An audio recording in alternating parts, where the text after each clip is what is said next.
just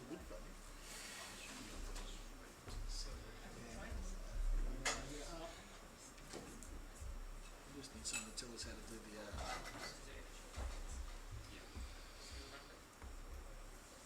I mean, worst comes to worst, I think that'll work. It's just a matter of, I wish I had some screen.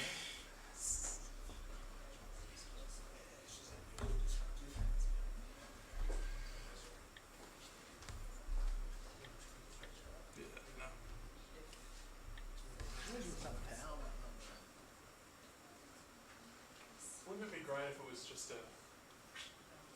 Yeah? I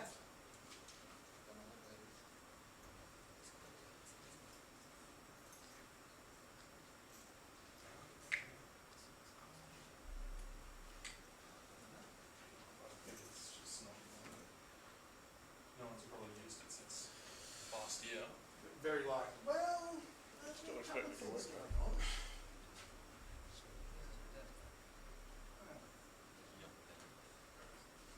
No, can you do it on the tapping? Yeah, that. Yeah, no, like, this is me pressing the down button. Oh. Maybe turn it off and turn it on again. Maybe. Just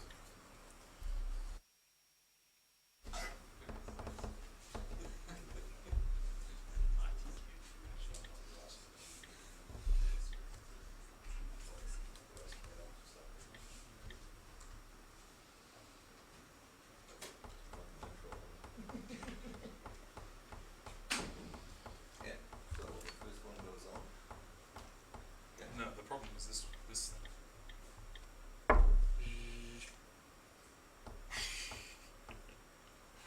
But I think this is, I mean, the worst case is not bad.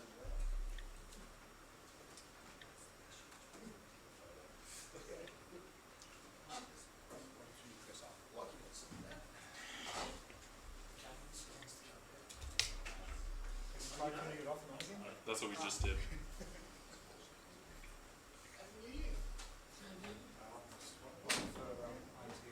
Yeah. Have to deal with a slight distortion, I suppose. Yeah, complex.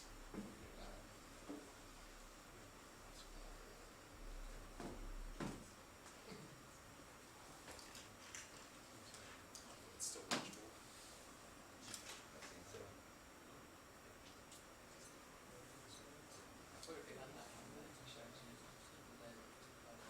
They should come down.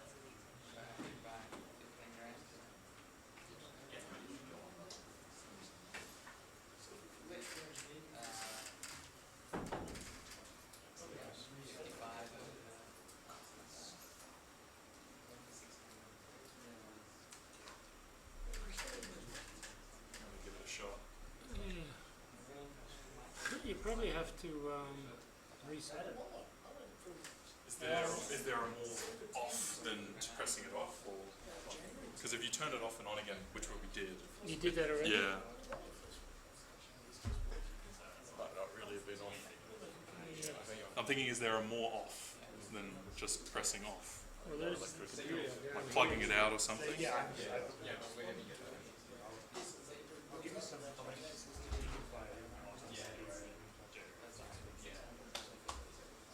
Anyway, after our engineering support failed to fix the screens, it is my pleasure to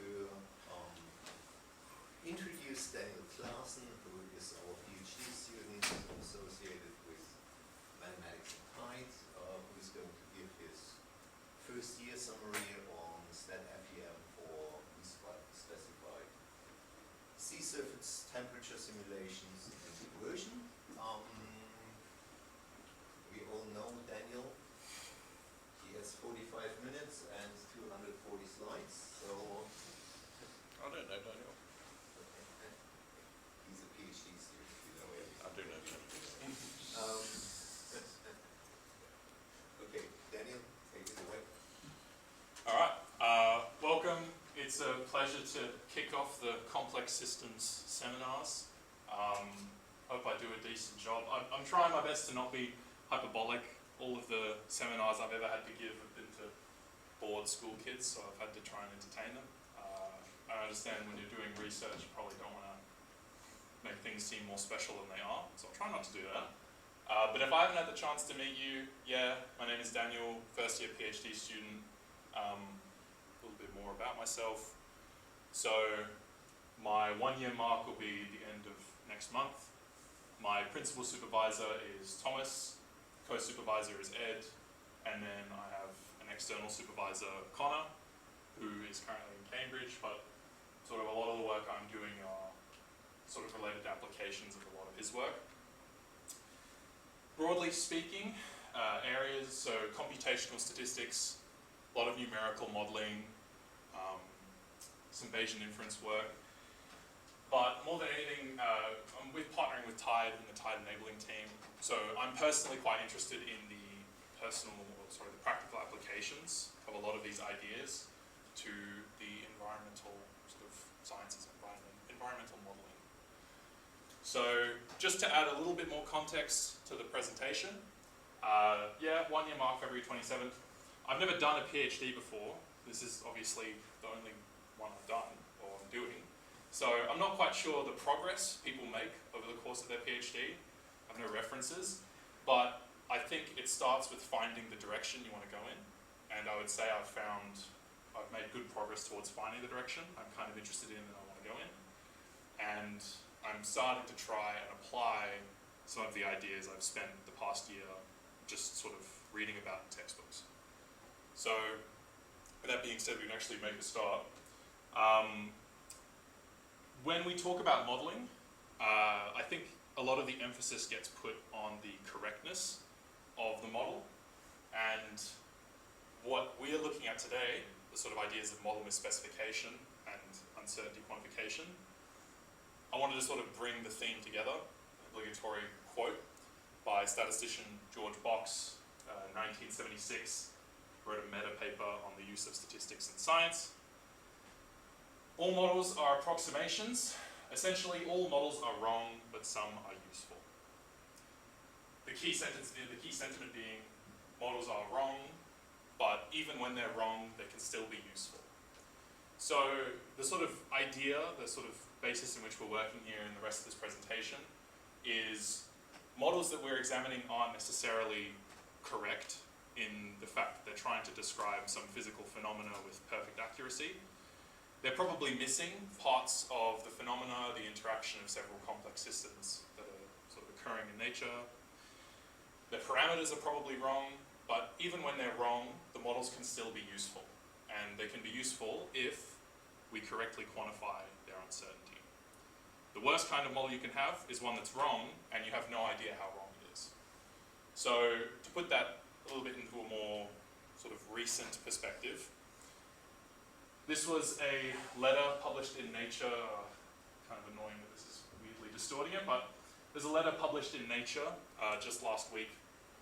So the International Panel for Climate Change, the IPCC, this governmental body of the UN, when they come together to do a massive report, I think every 6 years, 7 years, they use these large models, these ESIs, Earth System models, to basically try and predict the state of the climate going forward. So try and forecast where it's going. And the most recent IPCC, basically it's been found that in the tundra regions, so the northern regions, you have this permafrost just beneath the surface.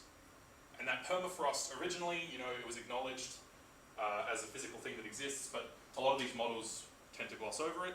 It's been found in recent times that that permafrost, which consists of soil and a lot of biomass, permanently frozen permafrost, as those regions start to heat up due to anthropogenic climate change, that melting causes a large release of the sort of basin of carbon beneath the surface. And that huge release of carbon in these regions is causing a lot of effects that our models aren't accounting for. So the sort of big emphasis here, permafrost carbon emissions, one of the largest uncertainties for future climate projections, and therefore need to be accurately represented in Earth system models. But the important part, really easy to read on this one, quantifying the potential of additional carbon emissions from the permafrost region is of high urgency, given that the region is warming up to 4 times faster than the rest of the world.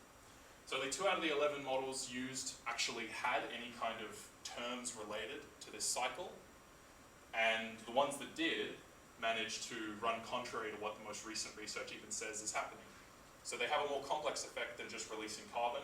They produce geological features that can reduce the carbon output of an area. But the main point being that there is a recognition of the fact that when we look at models and examine their behavior, if you want a better holistic analysis of the use of the model, you need to quantify the model's uncertainty in its output. So quantifying uncertainty, what does that mean? Just a quick run through. Uncertainty quantification has a proper definition, and I'm using it loosely here, UQ. Vaguely speaking though, uncertainty is 2 distinct categories. You have aleatoric uncertainty, sort of stochasticness, randomness. If you're rolling a dice, the outcome of that event is an aleatoric uncertainty. And you've also got epistemic uncertainty. Now epistemic, the word comes from epistemology, relates to the validity of the event or the model you're looking at. And in this case, an epistemic uncertainty in a mathematical model generally refers to maybe we're missing equation terms, or we're not sure of the values that the parameters might take in the model. Aleatoric uncertainty, again, maybe the roll of a dice. Epistemic uncertainty, maybe you're not sure if the dice is weighted perfectly or balanced. In terms of looking at these 2 uncertainties, how do we quantify them? Obviously, for some models, you just have no knowledge of the uncertainty. Maybe you observe a physical phenomena, you don't record data, or the data's it's impossible to acquire, and so you just try and emulate that using some kind of simplified model. You could, on one hand, maybe know the look of a distribution, so maybe you have a few observations from some kind of real-world phenomena, and you sort of have a general idea of the process that generated those outputs, so you could say maybe there's a Poisson distribution attributed to this, and you maybe have a guess for some of the parameters. Likewise, maybe you know some of the physics that's missing from a model. You don't necessarily know what kind of form that missing physics will take, but you know that there is some kind of missing physics, so maybe we are missing permafrost carbon cycling, and we know that. Lastly though, with enough data, if you have enough observations, at least in a frequentist framework, you can then basically perform hypothesis testing. So if you have enough data, you can make quantified statements of the uncertainty in the output. And if you've done, basic level statistics, then yes, hypothesis testing, you can say with certainty or what the uncertainty is in an outcome, and then use that to make deterministic sort of set statements about the event. So performing it on real-world models. So real-world models, real-world numerical models, how can we do it? The basic idea is you want variation in your outputs. So real-world models that are deterministic, your variation in your outputs is typically going to come from the selection of your parameters. So maybe you run the model with parameters A, B, and C, and then you run the model with parameters A plus 1, B plus 1, C plus 1, and see what the difference in your output looks like. And that gives rise to the field of sensitivity analysis.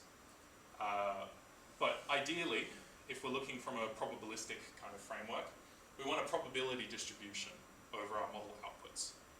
Because if we have a probability distribution over model outputs, we can use a lot of the properties of probability distributions to actually analytically solve some of these problems.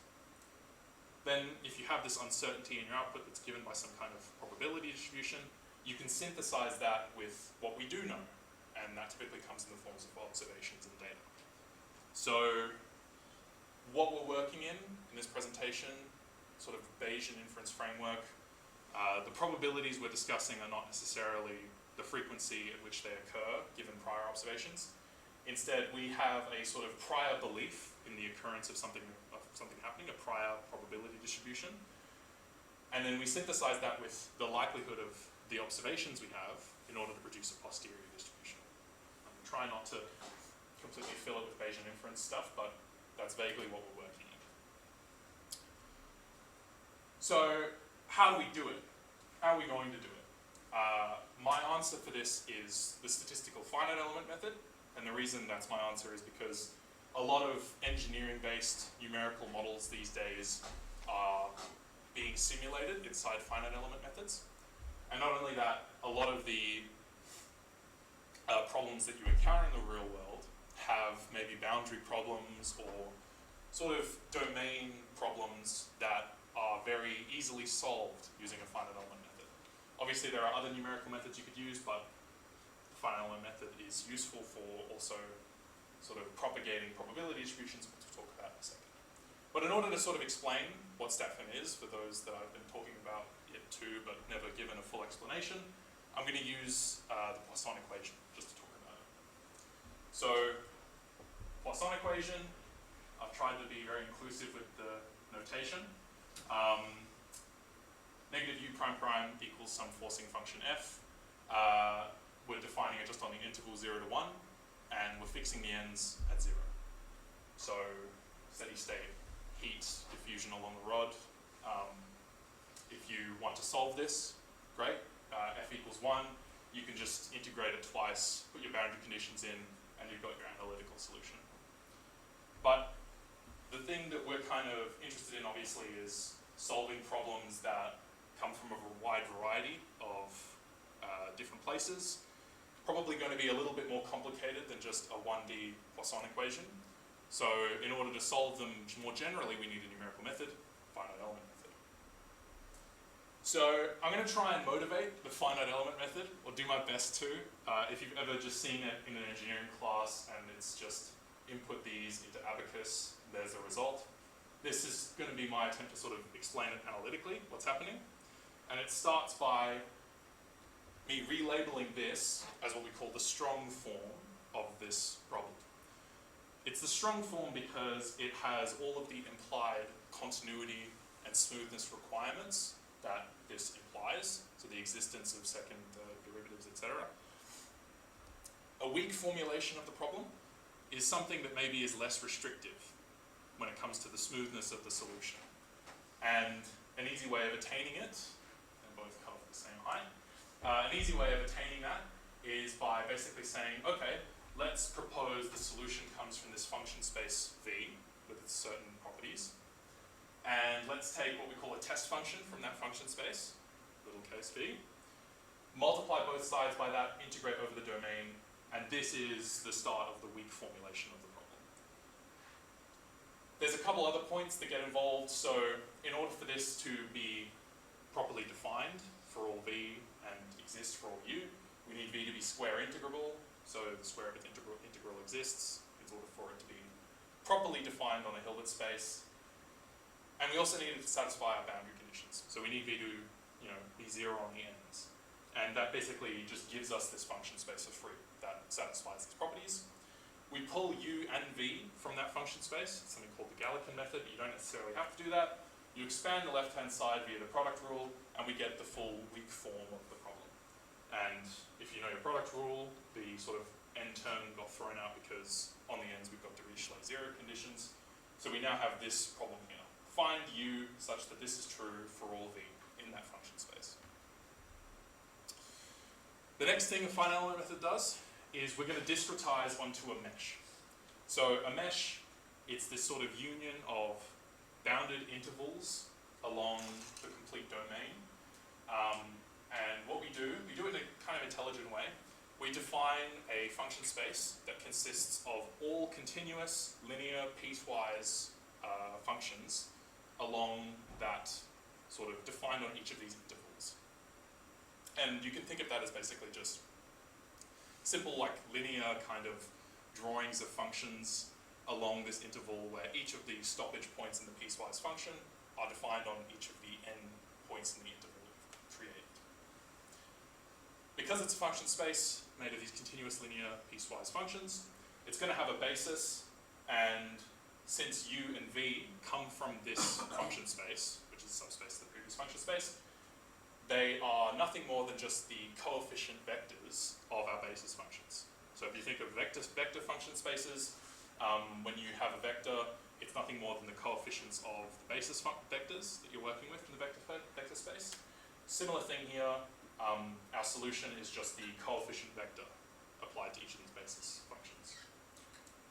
Which leads us to the finite element form of the problem, which is to find this solution vector for all of these basis function sort of points.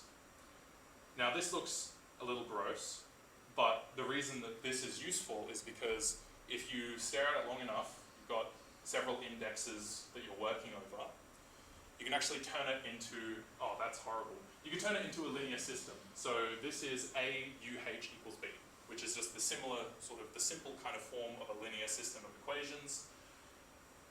We've used integral representations for A and B in this case. So A is the integral of var phi I and var phi j, that's what each of the points in the A matrix is, whereas B is just all j evaluations of f multiplied by that. And when you solve that linear system using conventional numerical methods, hey look, you get a solution that is similar or the same as the analytical solution. So that's a finite element method. Now what if we don't know f? So f, the forcing function we had before, we defined it equal to 1. What if f is instead something that has aleatoric uncertainty? So f is some randomly defined, or it's well defined, but it represents some uncertainty in the problem. In order to do that properly, we need to use a Gaussian process. Now Gaussian process, the explicit definition, this sort of infinite collection of random variables where any n collection of elements is distributed like an invariant Gaussian. It's represented in this notation on this line here. So you have maybe g underscore theta is going to use that as a representation of the Gaussian process. It's distributed like a GP with a mean function mu of x and what we call a kernel function k of x, x prime, and theta. And when you think about basically evaluating it on n points, all that you're doing is your n points for x. Your Gaussian process is going to have its mean function evaluated at all n of those points. That'll produce your mean vector for the multivariate Gaussian. And the kernel function will be evaluated at all pairwise points. So all combinations of 2 points from those n points. And that generates the covariance structure. So the kernel function of the Gaussian process, when you bring it down to n points, basically generates the covariance structure of the function that we're looking at. And there's all kinds of kernel functions you can use. Moving forward, I'm just going to use the squared exponential kernel. It's the most used one. It's quite simple. But there are all sorts of different ways you can generate these kernel functions. Not everything can be one. You do have certain restrictions on your covariance structure. Obviously, you need positive semi-definiteness. But you can combine them in novel ways. And there are certain ways of maybe getting a kernel function that maybe generates a GP with certain smoothness properties. But just for this case, squared exponential kernel. That's what it looks like. If you want it to make more sense, you can think of a point evaluated with itself. The variance is just going to be that sigma k squared. And that's what they look like. So if you draw, you create a GP and then sample it at say 50 points along from -5 to 5, you get these nice looking smooth things. They are discrete, 50 points, but connect them with a line, they look quite smooth. And points locally tend to stick together because of the way we've generated our kernel structure. But points far away are uncorrelated. And there's just a general noise to it as well. Okay, so that's horrible as well. Basically, our Poisson equation, the forcing is now represented by this Gaussian process, g underscore theta. It's now a stochastic DE, so stochastic differential equation, which has its own representation. There's notation, proper notation for it. If you want to solve it conventionally, involves Ito methods that I'm not talking about. In this sort of crude way though, an analytical solution to this problem is the sort of propagated probability distribution. So what we're going to do is basically propagate the probability distribution of that Gaussian process through the differential operator, which in this case is that negative delta. The output of that, or the result of that, is we have a way of getting a variation in our output given a controllable input. So we've turned our solution into the output of some probability distribution. So all of what I've said just then is basically what StatFEM is. So So StatFEM was first put forward by Girolami et al. And then extended to time-dependent nonlinear problems by Connor. One word, one sentence, the implementation of this Bayesian inference framework using GPs via the finite element method. And the idea is finite element methods, they're used a lot in engineering applications. A lot of engineering applications are increasingly having sensor data available. So we have observations that are high quality and good enough to synthesize into models. So we want to use those. How can we do it? This is one way of doing it. So, unfortunately, I'm going to hand wave a little bit here. But essentially, when you introduce this stochastic forcing term, and you induce this probability distribution over the coefficients of your solution vector, you basically need to consider two things. Firstly, what is going to be the mean of your output solution, and what is the covariance structure going to look like? The mean, if you think about it, at least, what would be the right word, maybe heuristically, it kind of makes sense for the mean to just be the mean sort of deterministic solution. So our Gaussian process had a mean. If we just take that mean function, put it in the DE and solve using that, it kind of makes sense that that would be the mean of the output solution. So if you have this linear system AUH equals B, where B is now the mean of our Gaussian process, or F is the mean of our Gaussian process and B and A are as before, then our mean is just the inverted differential operator applied to B. That's what we would expect. The covariance structure is a little more tricky.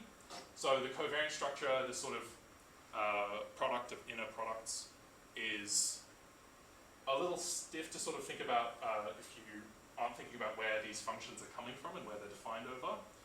But because everything is Gaussian, we can hand wave some things nicely. So the covariance structure, when you transform a Gaussian random variable, the covariance needs to be transformed on either side. So if we apply a inverse to some covariance term, we need to post-multiply by the transpose of the inverse.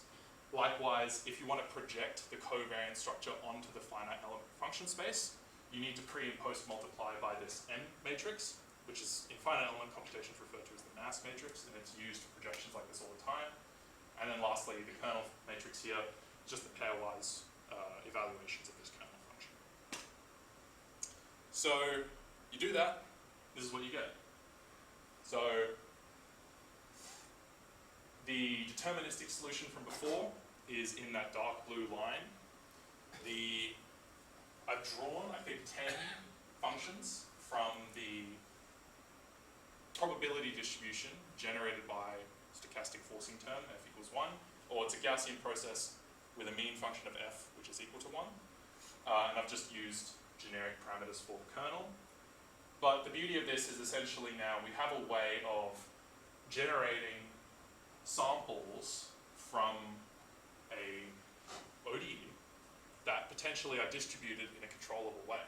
So if you have an application that maybe says the data shows us the problem ends up looking like this, then you can sort of synthesize that into your probability distribution you've got in the output here. And it makes sense. The 2 times pointwise sigma is just the diagonal of the covariance matrix evaluated at each point. You have a lack of variance on the ends because we know that the problem is bound at 0, and we're at maximum uncertainty in the very center where we don't have any points in the domain that we know. So it's a sort of well-defined way of creating a probability distribution for these kinds of problems. Cool. So the last part, and I haven't done it for this problem, but the last part, data assimilation. So we used a static problem just then. There's no difference in time or movement in time. So for a static problem, GPs and multivariate normals are useful in the fact that you can actually just condition on the points you observe in your data. And when you condition on them, you end up with a very similar kind of decreasing and increasing of uncertainty close to points that you conditioned on and increasing away from them. For time-evolving problems though, so most problems that are evolving in time, in order to synthesize data properly, you're going to have to set up some kind of filtering framework or some way of treating the data you're getting a little better than just sort of conditioning on it, because you're going to have a certain kind of dependence between time steps that you need to set up and sort of think about. directions that you go in from here. Okay, so that's StatFEM. That's the method. From here on, I try not to get too in the weeds about the methods or the mathematics of it. Instead, I want to talk about what I'm doing with them. So a lot of that work is Connor's and Gerolami's. I don't really take claim on any of that. I generate the figures, but a lot of that's Connor's stuff. I want to apply this to a lot of ocean models where there is uncertainty in some of the sort of physical terms in the equation. So, ocean modeling. What's interesting about it? I personally just have an interest in ocean modeling. I think it's quite interesting how the ocean is basically copying a lot of what we're doing to the environment. It's just that it doesn't tend to show the effects that quickly. So when we heat up the planet more and more, and you know, the El Nino that occurred, we ended up not having a completely outrageous summer here. You know, we had a terrible year heat-wise. It was hotter than ever before. But here in Perth, you know, things weren't the worst. But what is the worst is the amount of heat that's actually in the ocean. So the ocean is heating up more than ever before, and our predictions say it's just going to keep happening. It's just going to keep going. And obviously there are a lot of effects from this, and I think it's quite interesting how uncertain that is. So that's just the basic background. Digging a little deeper, there are a lot of different effects you could look at modeling when it comes to ocean modeling. The thing I'm particularly interested in, though, is the El Nino Southern Oscillation. I just said El Nino as well. If you've ever heard El Nino or La Nina and you're wondering where it comes from, basically in the Central Pacific, you have this distinct pattern in which heat kind of transfers across the equator. One part of the Pacific has a sort of colder region that sort of reaches out, and there's a hotter region on the other side, and this kind of oscillation between them generates a lot of circulation in the atmosphere, which causes a lot of environmental effects, particularly in the northeast, the tropics, including rainfall, cyclones, the west coast of America. But it's a global driver for climate phenomena, this sort of cycle that occurs. And the important thing is that the way you calculate or measure this ENSO sort of oscillation is by examining a particular region in the Pacific, comparing the average temperature over, say, all of January against every January on record, and that gives you something called sea surface temperature anomaly. And when you average that anomaly over a certain region, you get something called the Nino 3.4 index, and the Nino 3.4 index gives you a rough idea of what's happening. Some climate agencies will just look at the Nino 3.4 index and say if it's above 2, that means the temperature's higher than normal, that's an El Nino. If it's below -2, it means it's La Nina. If it's somewhere in the middle, then it's in an intermediate cycle.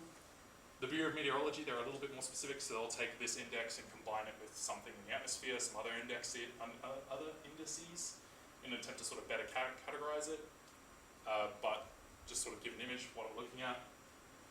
So this is just data from a reanalysis, GODAS, and this is the region in which we're interested. So for all simulation work and the rest of what I'm talking about, this square region is what we're looking at, and the little black box is what's called Nino 3.4. So you average the anomalous temperature over this black box region, and that gives you the Nino 3.4 index. But obviously if you're performing some kind of simulation work, you're going to cover a bit around that. So yeah, and you can see America on the right, Australia and New Zealand on the left, and yeah, it's just making sure. So you can see, top left, there's sort of a cold tongue that stretches across the equator, and then eventually it starts to recede. So the sort of receding and propagation of that is what basically defines the ENSO. So you've got January to February, or March, sorry, end of March. Okay, so simulating it. How do we do it? What kind of models exist? You've got statistical models. So I recall Ed actually gave a talk on that statistical model. You're doing like, I think it was with Michael during his PhD or something. But yeah, all kinds of statistical models where you basically track data, calculate statistical quantities from them and compare them. But what we're interested in are numerical models, where we're actually looking at the physics and trying to simulate the physics in a certain area of interest. Now, obviously, there's lots of different levels of complexity. You could just take the heat equation and call it a day.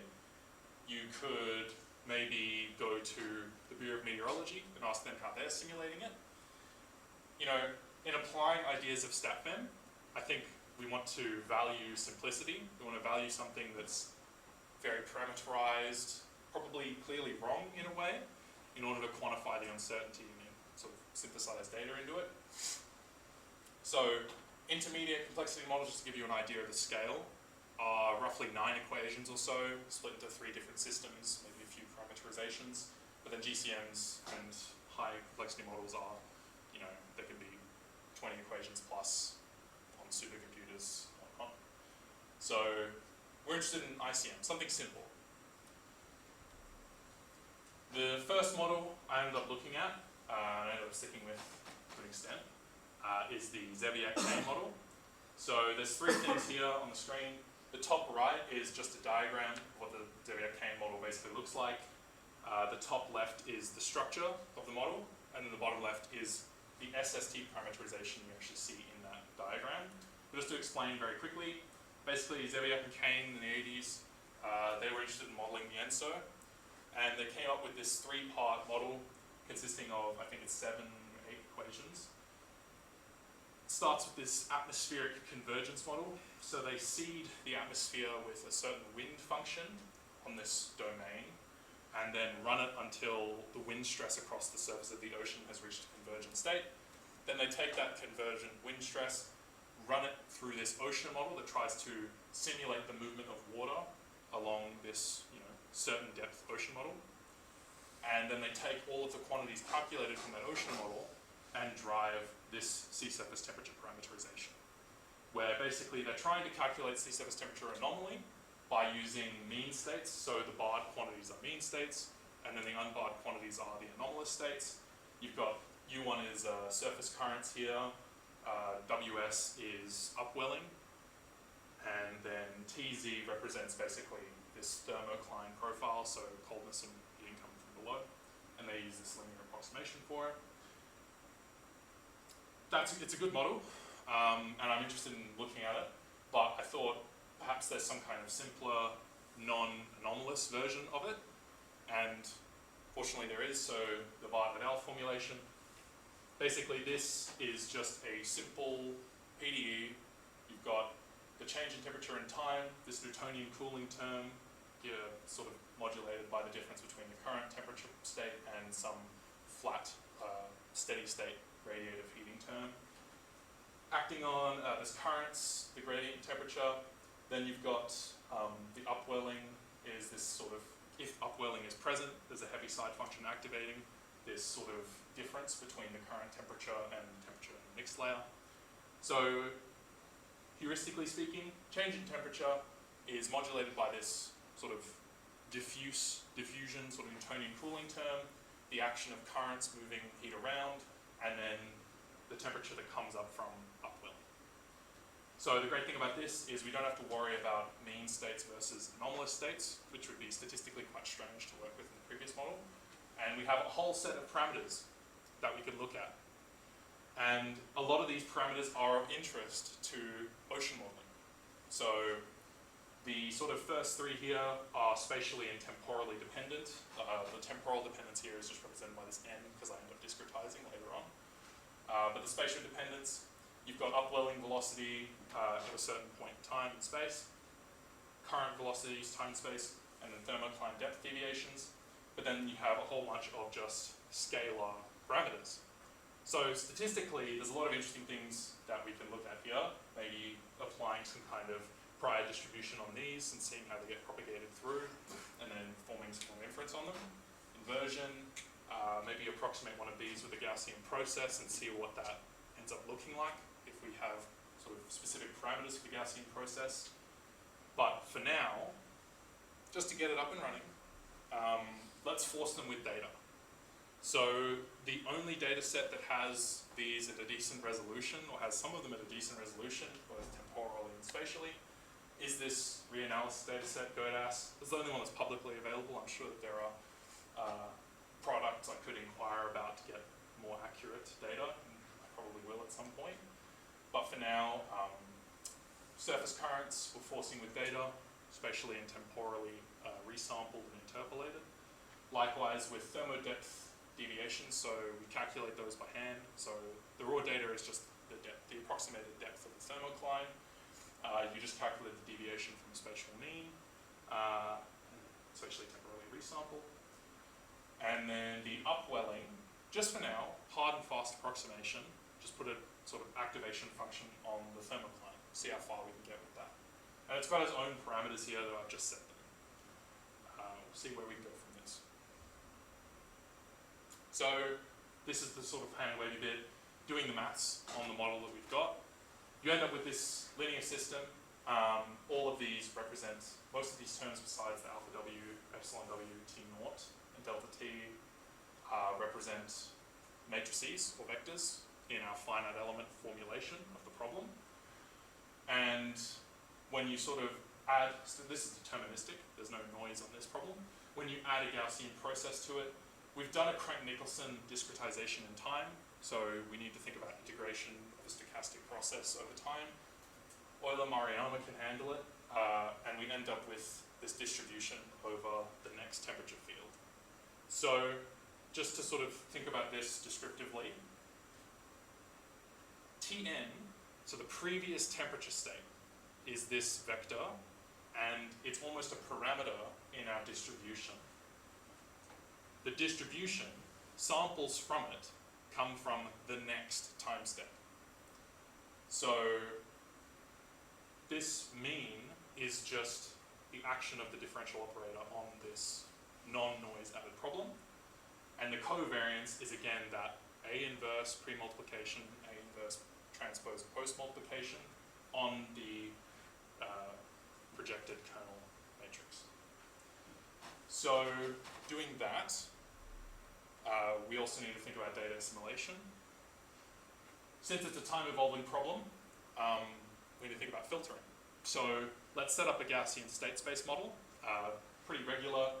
We're going to say our data, our observations come from this observation operator acting on the temperature state plus some random noise, epsilon, and then the epsilon's distributed in a certain way with a parameter sigma.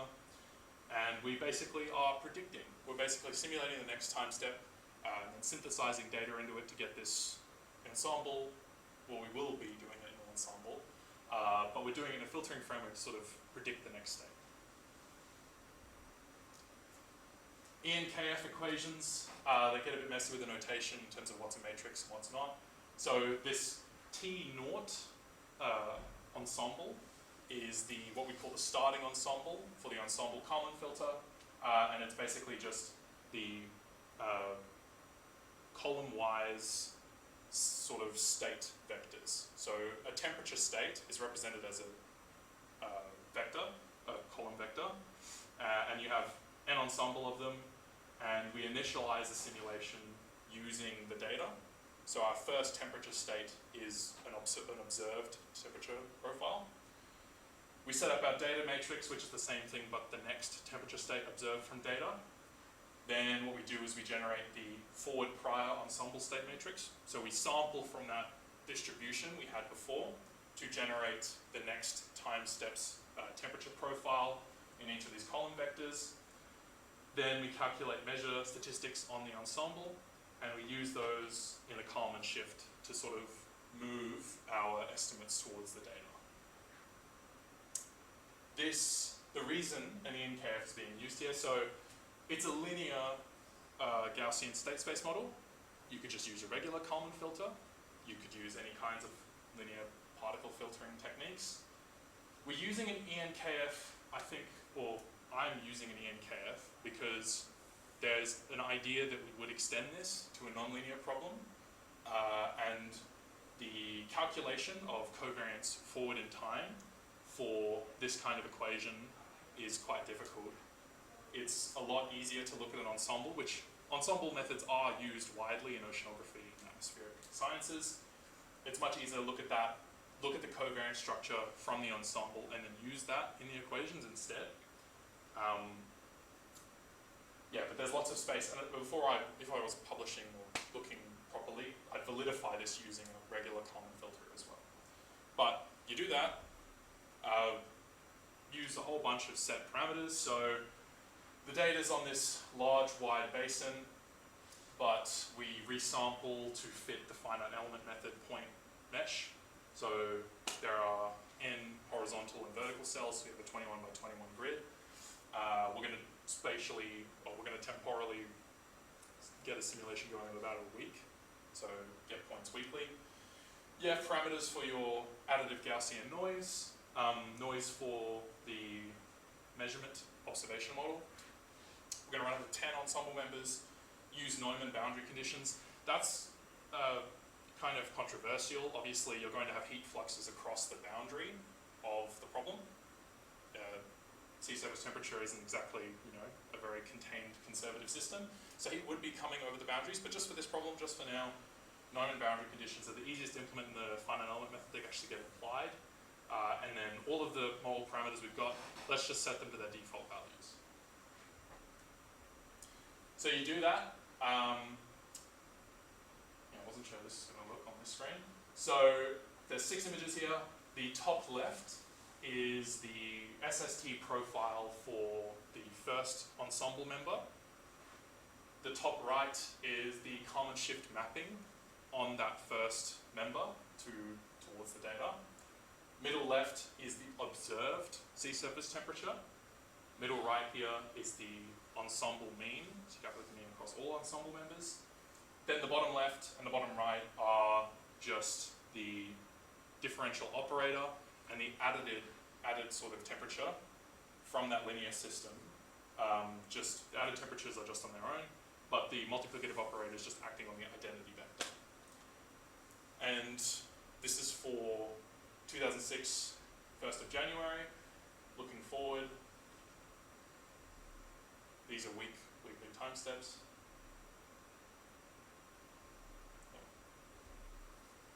So going about a month, 22 is 3 weeks ahead. You can see that there's a bit of movement of the sort of temperatures across via the currents.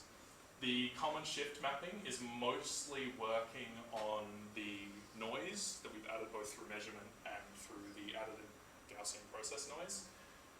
It's mostly influenced by that, less by the distance between our temperature ensemble mean and the data. Most of the behavior is dominated by the upwelling that we've just approximated a hard and fast approximation. And you can see that in the added temperatures and the multiplicative operator. They look quite similar in the sense that a lot of the information inside our linear system is coming from this data forced quantity that is the thermocline.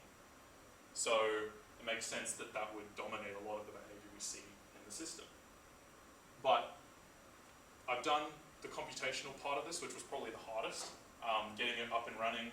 There's lots of things to be done in the future. So what's next? Where are we going with this? Firstly, model tuning. You need to do a lot of, I need to do a lot of model validation for this. So making sure that our computation is actually making sense. I mean, it looks like it makes sense, but obviously that's not good enough. You need to make sure that it's actually working the way we expect it to. There's a lot of parameters that we're looking to approximate and sort of look at and examine in a proper inference framework. They need to be treated properly in a statistical sense. And a lot of that will come through in parameter inversion.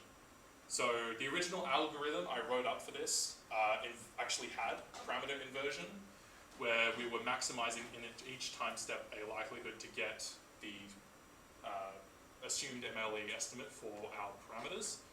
The problem with that, though, is that it's quite slow. Maximizing a likelihood in each time step, it tends to slow things down. So we're looking at better methods for inversion right now. Maximum likelihood estimation, quite slow. I'm kind of interested in gradient-based, iterative methods, and those inside an Ensemble Kalman framework tend to be kind of interesting. There's a bit of work recently in something called Ensemble Kalman Inversion, which is sort of like error, like, the right word would be like variational gradient-based methods, but I'm still reading up on them. It's going to take a bit of work for me to actually think about how to implement them in something like this, but that's where we're going with it. So, thank you for listening.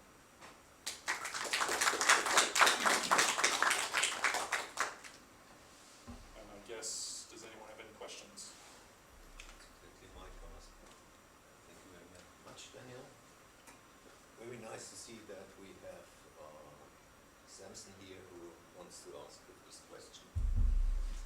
Thanks, Samson. So in a part, well, we put the data simulations into the StatFEM. Is this to get a posterior over the solutions and hence the unknown forcing? So the unknown forcing, basically, when you add stochastic forcing into the differential equation, you're accounting for epistemic uncertainty in the model via the aleatoric uncertainty generated by the GP. So we're basically giving ourselves a bit of leeway so that in the output probability distribution, we can work with it statistically, condition on it using data, and then basically get a posterior distribution that tells us where uncertainty is spatially and temporally. That's the important part. So data that gets observed in is going to reduce uncertainty in regions where it's observed, obviously.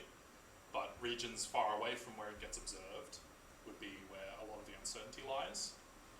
Though, yeah, so on Ensemble Kalman framework, we're assimilating the data in to try and get a posterior distribution over solutions given observations we've made.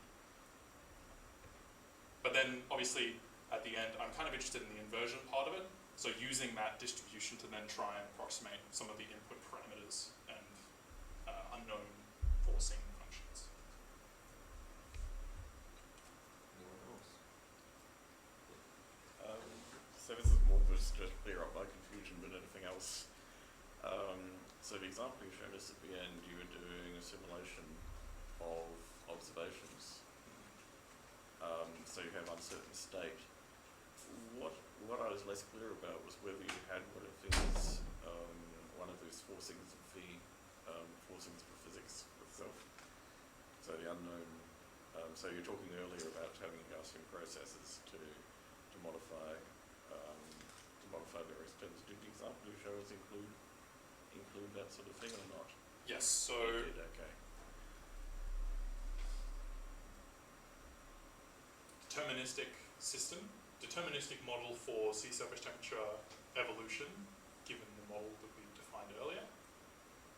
You add a different, you add a Gaussian process to it, but when you make the temporal discretization, that Gaussian process becomes the derivative of a Brownian motion. So I didn't include it here, but given that derivative of a Brownian motion, this is the distribution that comes out. So does the filter that you're using then go, does it actually manage to push information back to inform, for example, do you end up with a better estimate of, in some sense, of that Gaussian process that you're adding in from the simulation that you've done? So the Gaussian process, because of the way we've done it, what you could do is you could. I guess I'm asking is the information from the observations going just into our estimate of state, or is it going back into our estimate of this process that you're adding? If you do proper inversion, it can go back into your estimate of variance. But what did you actually show us? Oh, I showed you just going back into the state. Just into the state. Just the Okay, state. so you're not doing. Yeah. Okay. So there's no inversion happening here. We're not looking at the parameters of the GP given the data. So when it's on this slide, you'll notice in our distribution for the solution, we are given the parameters. Yeah. Given the theta.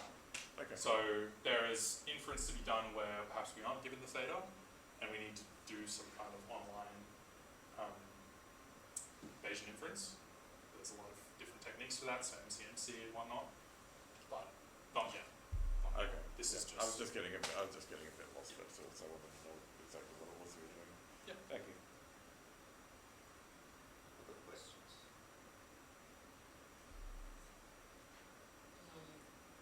If you have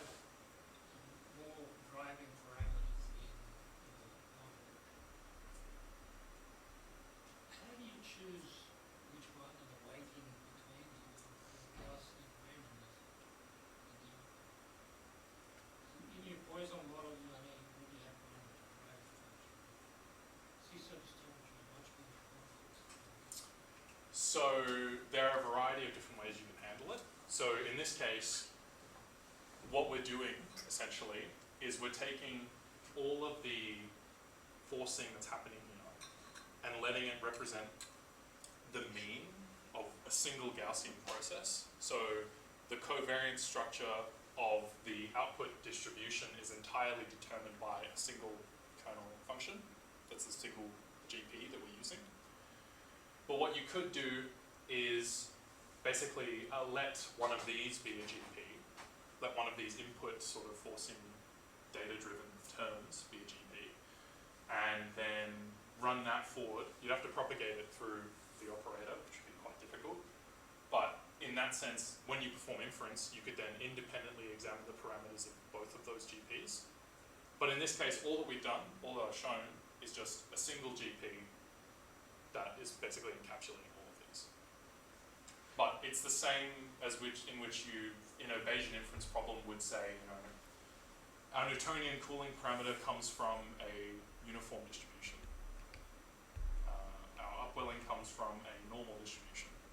Like you could give a prior distribution to these, and then your posterior distribution is going to be some integrated posterior. But for what we're working with, just a simple GP.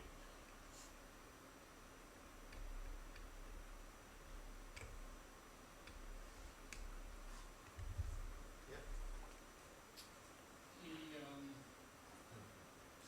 Sorry, Doesn't matter. just I thought it was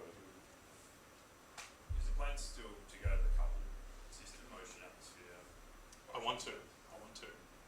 I want to go in that direction, but the thing is, obviously, if you look at a model like this, and there are lots of problems that come up for a linear, heavily misspecified, highly parameterized model, extending it to a coupled system would have to make a lot of digressions. So if I can get this validified and I'm happy with it, that's when I'd start thinking about extending it. But even at this point, approximating one of these with a GP, you do have to propagate it through the linear operator, which is in and of itself a bit novel. So yeah, but in terms of the plan, I would like to, yeah. And a follow-up, so does that GP go through all the coupled equation the same? Yeah, so then so between coupled models, you'd probably have to come back to frequentist sort of MCMC like sampled schemes. I'm not sure if you could actually think about the propagation of a GP from one coupled model to another, but inside a single coupled model, this kind of propagation still works. If that answers that, sure. Good enough. I'm not sure. It's a pretty, yeah, it's a heavy statistical problem that I need to eat more textbooks to properly get my head around. But at this point, this is where we're at. So. actually, previous question is related. The heating cooling on the surface, the large effect of solar radiation and wind tends to be turbulent. And so the Gaussian fits to any changes there, or chaotic maybe. Yeah, if you think about the physics and what's really happening, your upwelling is obviously related to the divergence of currents at the surface. You know, move water away, water must come up. Cooling has a whole bunch of factors that draw into it. So you've got cloud cover, you obviously got cooling from wind stress and whatnot. The idea is to see, and this is the reason I started with the quote, all models are wrong. The idea is to start with something clearly incorrect and see what uncertainty looks like and inference in this kind of scheme. If we can get information that puts bounds on quantities like heat, Newtonian cooling from the surface, you know, bounds on something like that is still useful, which is, again, all models are wrong, it's somewhat useful. That's the general idea. So obviously, if you were trying to be super predictive, if I was trying to predict sea surface temperatures, I'd go to the Bureau of Meteorology and ask them for a GCM. That would be what I'd do. But if we're looking at sort of inference, misspecification, heavily misspecified models tend to be where we're going. But I would agree, yeah, it's very complex. More complex than this can represent.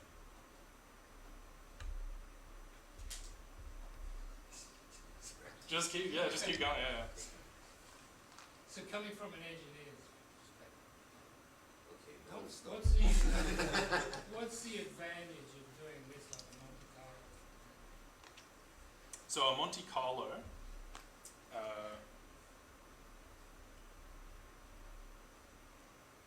Monte Carlo will show you these orange solutions at discrete points with a bit of measurement error. And that's all Monte Carlo, like that's all observations are giving you. Sampling, that's all that they show you. The beauty of this is we actually have the complete probability distribution that generates these random solutions. And when you have the complete probability distribution, it allows you to propagate them through things like linear Gaussian state space models for filtering and other kinds of statistical methodologies that might require the complete probability distribution. Yeah, but what's to stop you running Monte Carlo and then trying to fit Gaussian to the outcome? Nothing, that's emulation, it's a different thing. Though emulation has its own problems. Yeah, I mean, What about Monte Carlo? putting randomizing variables. Yeah, like you're randomizing it with a Gaussian function. With Monte Carlo you can do pretty much any sort of function you want. You know, our problem to trying to do it analytically, and I'd encourage it, but I'm just trying to see, okay, can we get a handle on it? So looking at the outputs of models and just fitting a GP to them as they represent Monte Carlo samples it's a well-defined thing. Trying to think of the book I'm thinking of, the paper.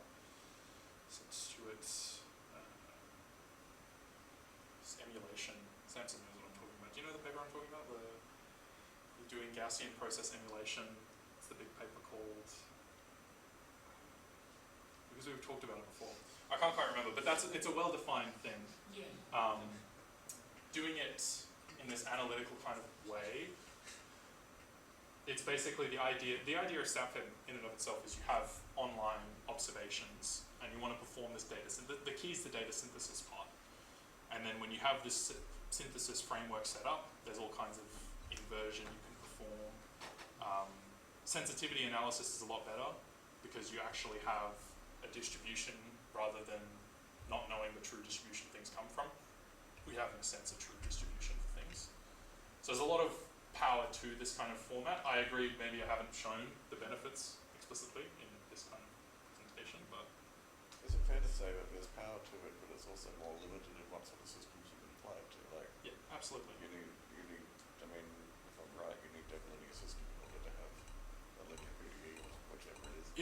It's been extended to nonlinear. You can do nonlinear systems with this. But you know, eventually you're going to get to a point where you don't end up with your, for example, Gaussian at the end, because if it gets folded over or split apart or, or whatever. So I mean, this is the thing with the Ensemble Kalman Filter is trying to get passed on its own, but you know, eventually it's going to break as well because there are limits. For certain reasons, yeah.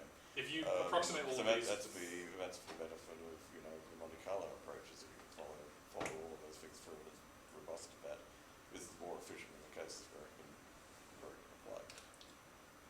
Inverting for a complete parameter vector in a lot of even static cases is intractable analytically, so you have to do it via MCMC.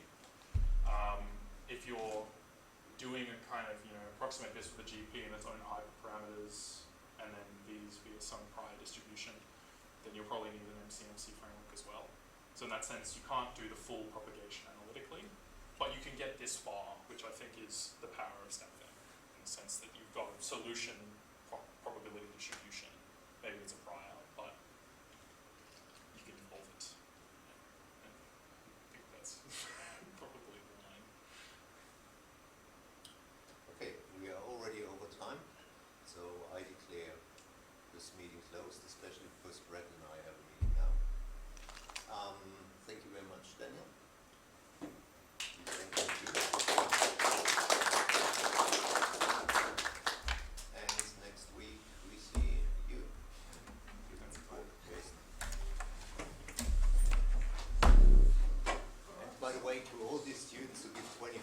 minutes talks. This is how you give a proper seminar, yeah? 45 minutes, proper seminar. Take it as a critique of some of the talks that we had in the past. You mean the talks that fit within the 1 hour time slot?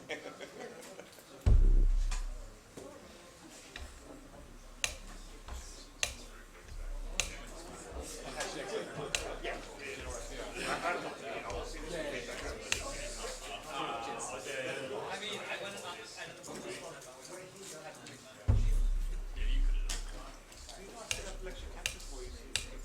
Yeah, he started talking in the he doesn't wear a mic, so Yeah, I forgot to. I even said to myself, oh, but you will not, so thank you. And I'm still annoyed about the conference.